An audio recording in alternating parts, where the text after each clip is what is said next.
of treatment modalities. Um, the cognitive behavioral therapy, we're going to talk about that.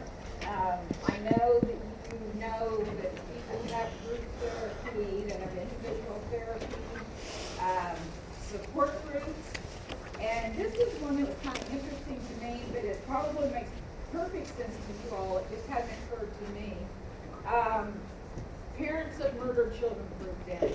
Now, Enid has about 50,000 people here. I don't know, there's probably not enough people to have a support group here for parents of, murdered children. But there are online support groups that really help people when they live places where there are not enough people to be a support group. So, the VA is very big on with soldiers and people who have combat PTSD. The support groups are so essential. I don't think they do much online. They try to do travel if they can, but they sometimes may have to supplement with an online. And support groups can be wonderful. And sometimes they're led by a professional. Sometimes they're not. The ones like at the DA are.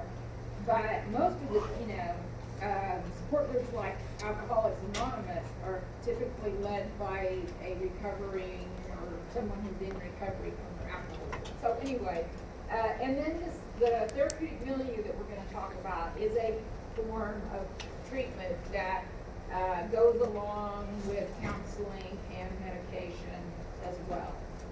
So this isn't like I saw you had an objective that said, talk about the different, it's objective 1, talk about, identify different treatment modalities.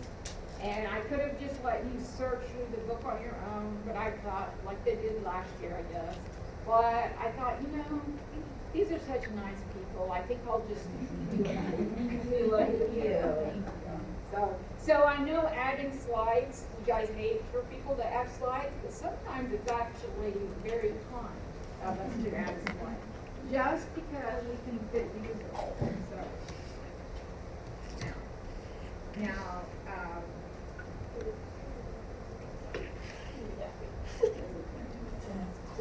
okay. And my lecture capture started working. I don't know when it started working, but it's blinking like it's supposed to be. So it probably will just be happy that it came on. Maybe it will be warmed up by next week or something will go better. I don't know. This happened to the sophomores too. That doesn't make you feel any better. You don't care. I realize I'm rambling. I'll stop. All right. The cognitive behavioral model of treatment. You guys have this slide? Yes. Okay. So I stuck a little more explanation of this in too. They believe, the people who use this model, that all individuals think both rationally and irrationally, and that our problems most often come from our irrational thoughts. And that leads to self-defeating behaviors. You guys will probably recognize those of you who remember some of my comments from last semester, where if you've been around me much, I actually kind of tried to practice cognitive behavioral therapy on myself. And how that works for me is replacing self-defeating thoughts with positive thoughts. I lost my keys the other day, and I told Mrs. Gould, I think I'm in a deal. There's something wrong with me, because I lose my keys constantly. And, I'm such a loser. And usually I just say those things to myself. But I actually said them to Sheila for some reason. I just let it out. And she said, you're not mentally ill.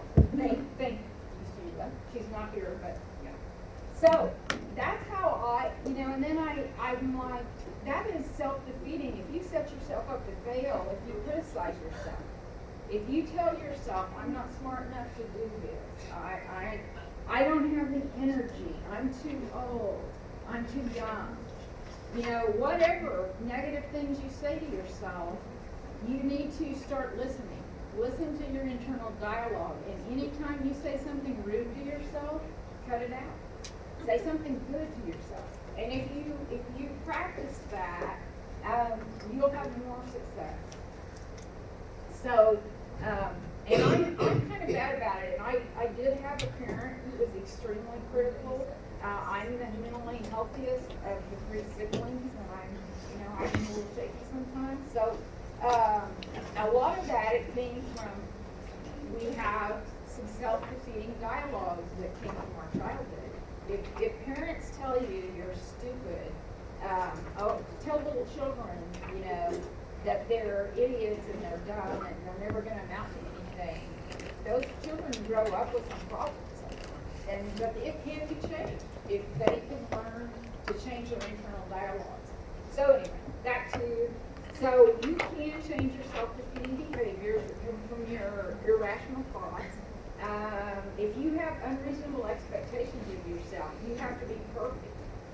Gosh, that's going to be a problem, and that's going to cause some maladaptive responses from you. And if you expect everyone else to be perfect, then you're going to have problems getting along with people because having friends, because they're going to disappoint you. You're going to disappoint if you think, everybody's got to be perfect, your friends are going to disappoint you, and you're going to disappoint yourself, and then you're not going to have very many friends because you run them off.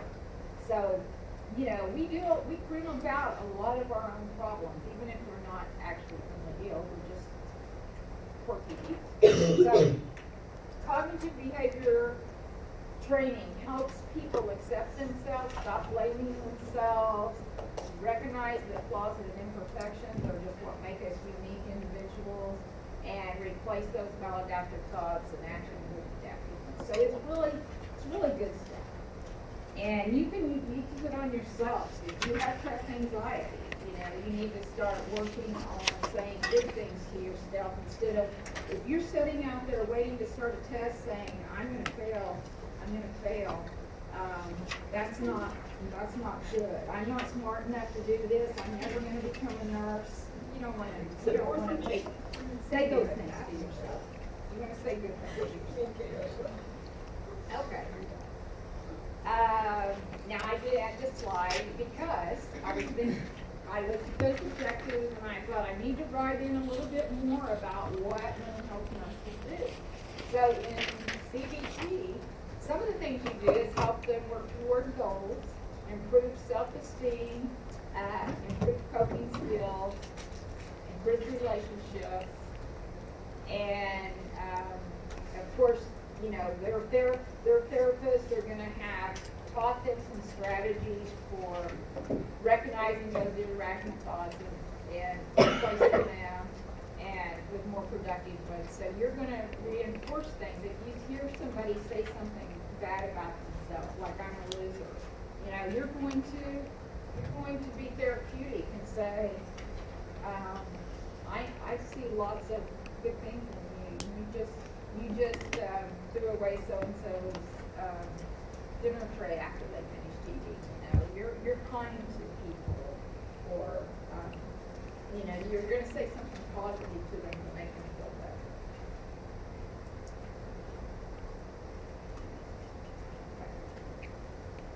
Give you just a minute there, and this is something straight out of your book, but I just gathered it up for you.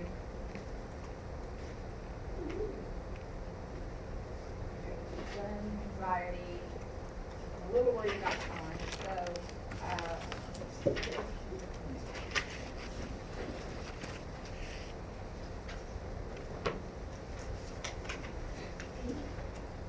you don't have this slide. I added it, and it's straight out of your book too. So you had a lecture on therapeutic communication, and communication in this case did last semester. I just put mental health style up there a little bit just to remind you a little bit.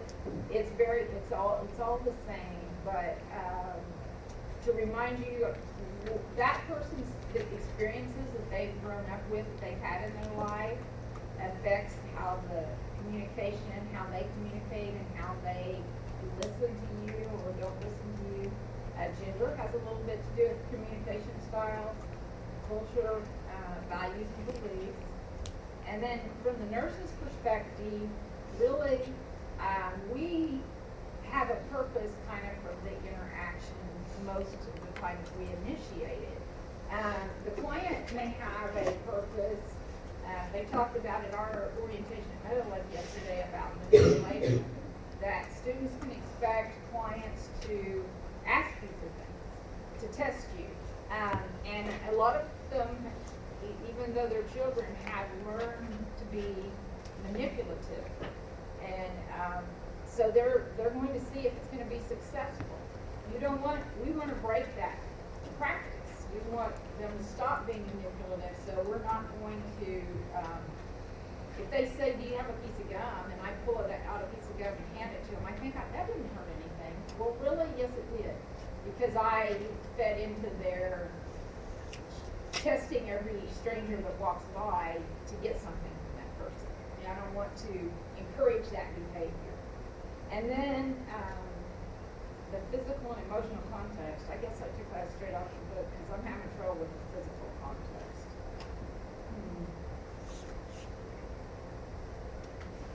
I guess you'll have to read it. I guess I can't write a test question about it because I don't really get it. No, I really don't. I don't remember that. Emotional context, of course.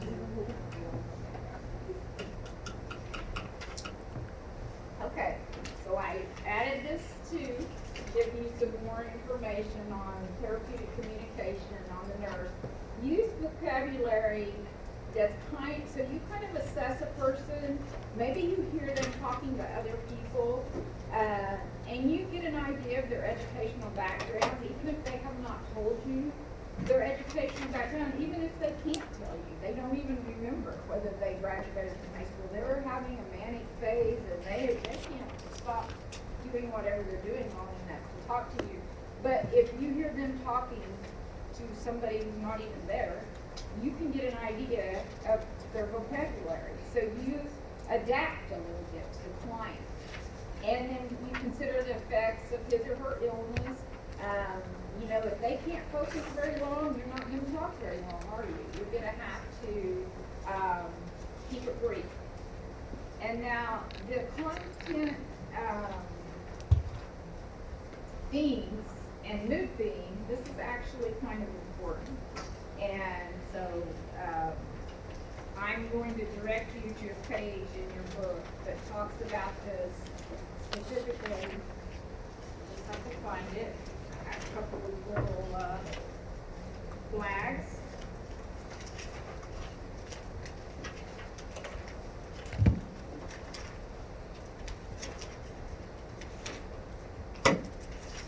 A lot of this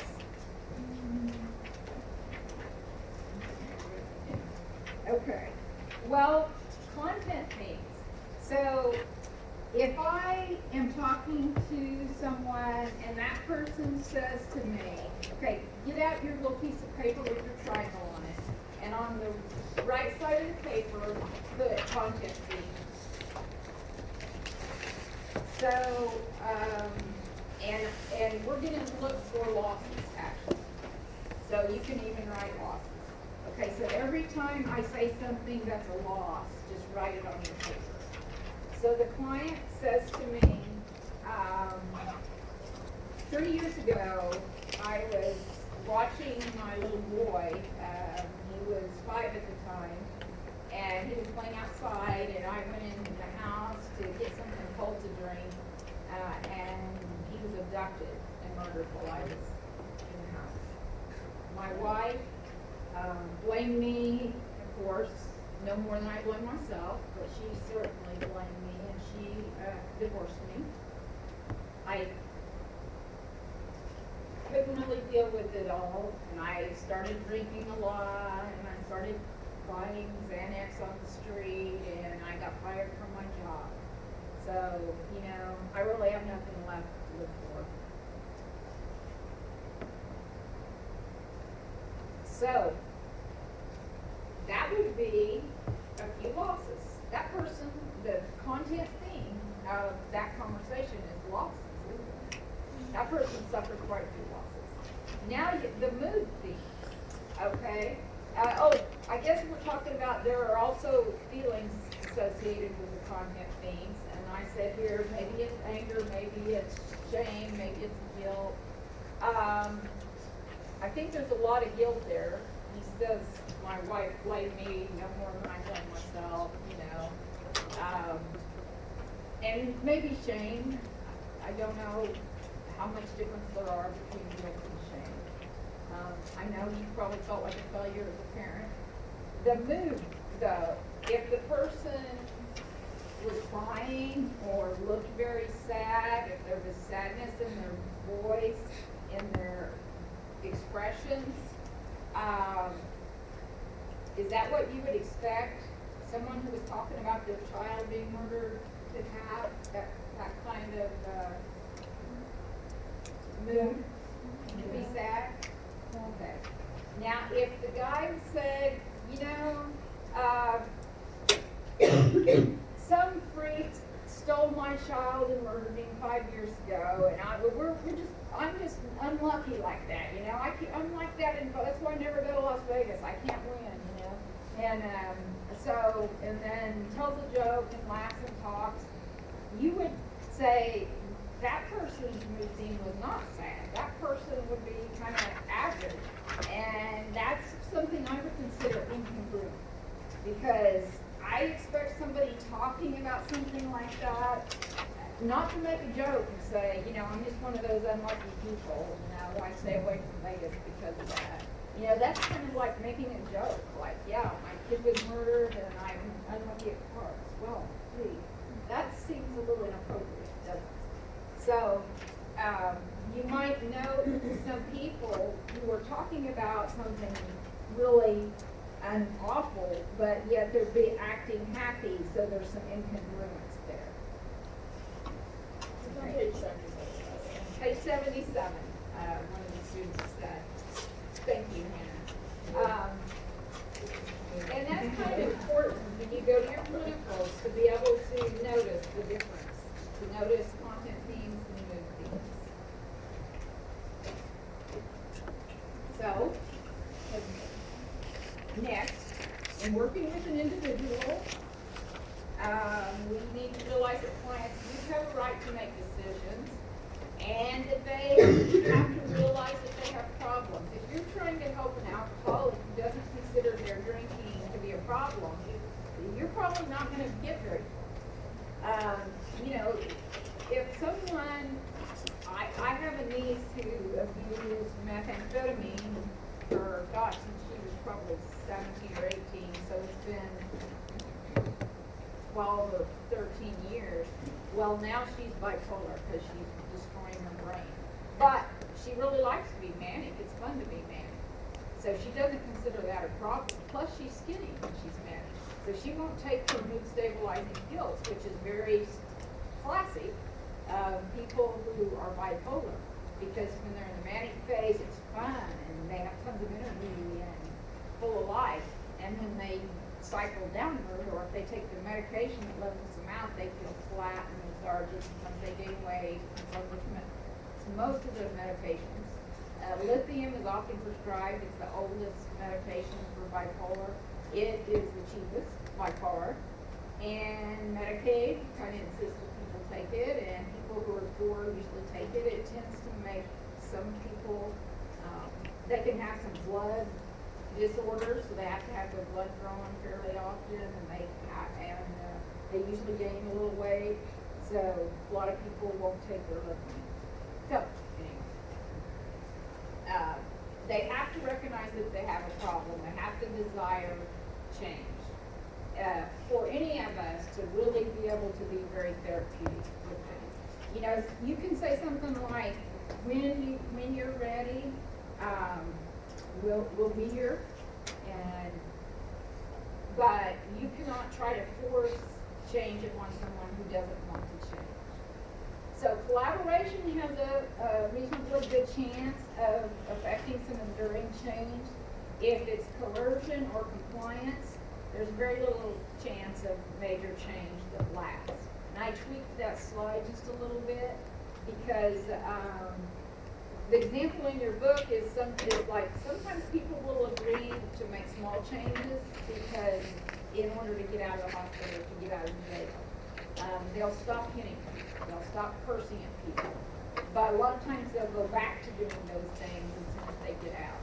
Now, once in a while, and maybe someone was in jail for their second or third DUI, they will, they'll work the program. And the judge said, or they're not in jail, but the judge said you can go to treatment or you can go to jail. Well, gee, I think I'll go to treatment.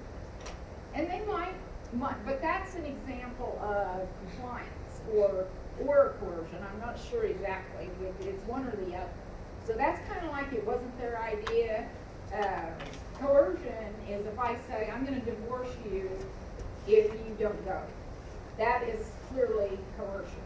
And if an employer says to you, you've been acting strangely, wants you to pee in the cup, they pee in the cup, comes back, they've got opiates on board, and they say you're going to rehab or you're fired. They're going to have to, if they comply in order to keep their job, they might be successful, but the likelihood is much better when the person really wants, it's their idea. Then you can work on collaborative goals. And sometimes people go a couple of times because they're forced to by the criminal justice system or by an employer, and then sometimes they eventually will seek help for themselves. Sometimes a family will drag someone to the ER and say, please get this person committed before, he destroys the entire family. Sometimes the family will say, you're going to be out on the street. You ever watch the show Intervention? Okay, you're going to be on the street because we can't take you anymore. That's definitely coercion, but sometimes according to, if you watch the full program, some of them succeed. But it's usually not their first rodeo. It's usually not their first time in treatment. So, therapeutic relationships. I don't know where we are in the book. This is Kaplan. It might be around page 84, maybe? Yeah. Yes. We did it there. So, talks about the stages of a therapeutic relationship, and I'm kind of going to let you work through this on yourself because I know we're going to run out of time. And you can read it and read it in the book. The milieu management is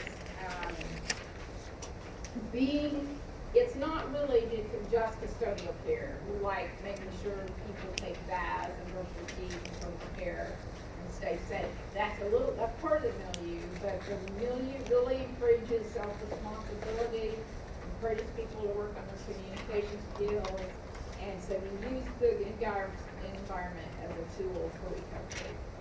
It's very important to make safety, as you will hear in your organization, it's very, very important, keeping the clients and staff safe. Structure, most people in inpatient need a lot of structure. They need their groups led by their professionals. Art or recreational therapy doesn't look very therapeutic, but it can be. The norms have to do with making sure that person understands what's expected of them. A lot of times that has to do with hygiene and getting dressed, changing their clothes. Sometimes people with mental illness don't want to do those things. That's just not, and it takes a while to get them to realize, breakfast is at a certain time. Everybody goes to the cafeteria for breakfast. Letting people know what their expectations are for them. And establishing boundaries. If someone, interferes with your personal space, you let them know gently, you're standing too close to me. I'm not comfortable with that. There are, language, there will be boundaries maybe with how the people are allowed to speak with one another. You don't have to be rude about it, but you have to be consistent. And then in the stay, the inpatient stay, gradually allow more independence, more choices, and encourage people to grow and become a little more independent. That's the plan. On the first day of admission, it's probably going to be more about this is what's expected of you, the normals, these are the limits, this is the structure, the routine, and then emphasizing all that safety and things the first day or two, and then moving a little more balance. The assault cycle, this is a new slide, but it is important. We have it. Okay, good. Is about recognizing the phases, and during our orientation yesterday, they talked a lot about de-escalation. Yeah, whatever triggers that person, you may or may not know what triggers them. It may be another client, it may be a particular nurse or mental health worker they don't like, it may be what's on their food tray, we don't know. But recognizing that something has triggered this person, looking at those behaviors, it's on page 223, that are associated with each phase and what the nursing interventions are for each phase. So you're going to be expected to know those. Then, how to de-escalate someone? Well, I don't think we're going to become experts at this with 3 times in a mental health facility. But there are, in chapter 21, discussion of things that you should do to help de-escalate someone. You start early in the cycle and try to de-escalate before they get very far along. Really listening, figuring out what it is that they're feeling and what they want, be calm and supportive, but you are talking to that person. You're not rattling on and on. You're not invading their personal space, those kinds of things. I hope we get to see someone who's good at work at de-escalation. I know I'm going to lose you soon, but this is the same chapter 21 on suicide prevention. Okay. I can put down. Okay. Suicide is a huge problem in our country. It's devastating to families. It is very, it's a permanent solution usually to a temporary problem. And sometimes people have done a lot of planning, and sometimes it's impulse. Sometimes they'll just, because there's a weapon convenient and they reached into their rope, someone who's not really made suicidal gestures or spoke about suicide will just grab that gun and pull the trigger. I've seen once when I was working in the recovery room at OU, this was a military person. He was home on leave, or he'd been home for a little while. I don't know the real details, but he was going to have to go back to the Middle East. And he took a large caliber pistol, like what he used in his job, and shot himself right under the chin. And the bullet, broke into pieces and splintered, but it mostly went up through his nose and his cheekbone and just separated it. So his teeth were actually kind of hanging out on the outside of his cheek when I first saw him. And he did not die. That was a suicide attempt. But I don't think he planned it, really. I think when it came back to the day that he was supposed to go back to the airport and get on that plane, I think he just could not do it. And so he tried pretty hard to kill himself. And he suffered a lot of damage. But And then one that I will, oh gosh, I know quite a few that I've dealt with. Actually, you students in Tonkawa, think about your families and friends, and your brothers and sisters, families and friends, and how many of the class, and Stillwater and Enid as well, how many of you have some experience with someone you've known who has either attempted or has committed suicide? Okay. It's probably about a third of the class in Enid. What about Stillwater? It was about a third as well. Okay, Tonkawa? It's about 3/4 in Tonkawa. Okay. I had two first cousins who were brothers who committed suicide about 20 years apart. Another first cousin on the opposite side of the family. One of them was in his 20s, one of them was in his 30s, and one of them was in his 50s. So, one was a hanging, one was a gun. I think, not sure about the other one, how he managed to do that. But, one person in the ER that I will never forget, I think I told, I'll skip him because I think I told you the first semester. He had a horrible back injury, the doctors were cutting off his opioids, he couldn't stand the pain, and he went home and killed himself one day after being at the ER. And the doctor was mean and condescending and talked to him like he was an unworthy individual. And I'll never, ever forget that. Another one was a man about 35. There are more males than females who succeed. More women try, more men accomplish it. It was Christmas Day, and I worked all the Christmases and Thanksgiving, holidays the first couple of years after my husband died. I didn't want to, look around and him not be there. I wanted to be busy at work. So, ambulance brings this person who was deceased, but I guess they thought there was a chance we could resuscitate. He put it on himself. And he was dressed very, very neatly. His Levi's were ironed, his shirt was starched. He smelled of cologne. You could tell he planned this out pretty well. He wanted to be presentable.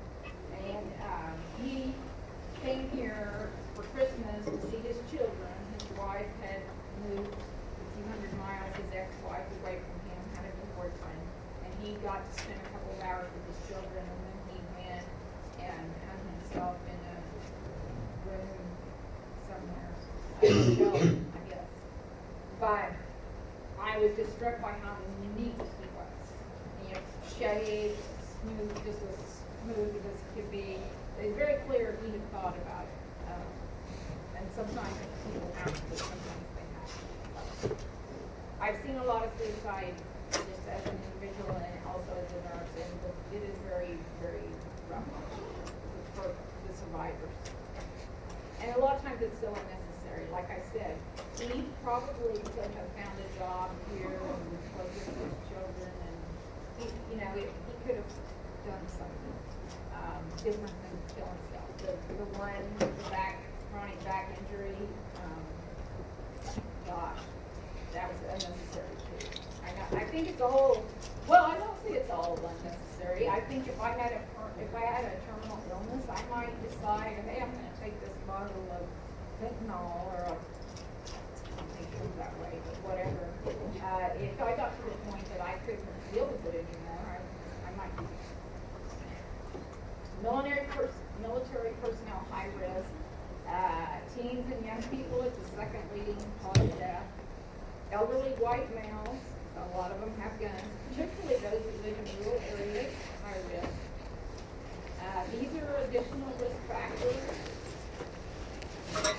that you can read in your book also and read on your slides. There are a lot of them. Single and divorce more likely.